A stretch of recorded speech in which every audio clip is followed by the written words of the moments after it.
Hello, I'm foot strengthening and pain podiatrist Bronwyn Cooper, and I want to share with you some good practical tips in these times of the increasing spread of the corona or COVID-19 virus. So good old-fashioned measures can be implemented, and particularly if we have shortages of equipment or clinical supplies.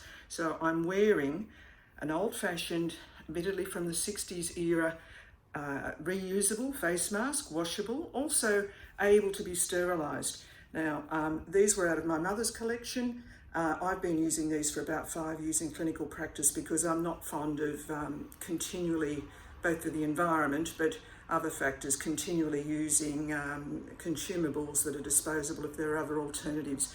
Most people won't realise that these were once the standard go-to face mask.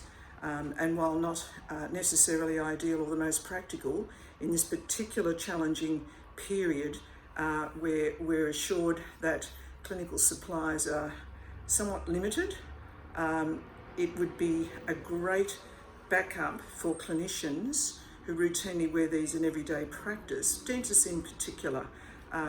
Just this morning, the ADA representative said that the dental profession in Australia consumes 9 million face masks per month in the provision of ordinary dental treatment.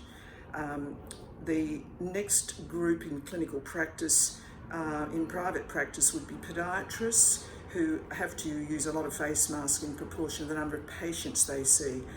Not so much for biomechanical and sports medicine patients, but where nail work's being done. Look, a lot of these things are safety measures for the practitioner themselves, and particularly their airways, including beauty clinics and nail bars. But that's exactly what we want to do. We want to safeguard the health of the clinician. And so increasingly at the moment, clinicians in private practice, whether GPs, but also hospital clinics and aged care, implementing face masks for the primary care practitioners who are coming in contact with people who may or may not have the virus, especially if they if they're sneezing and droplets of body secretions might be in the air, etc.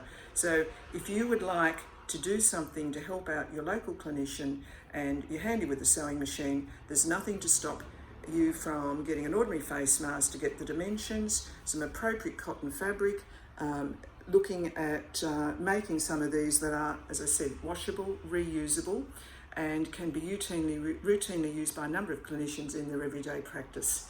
Thank you.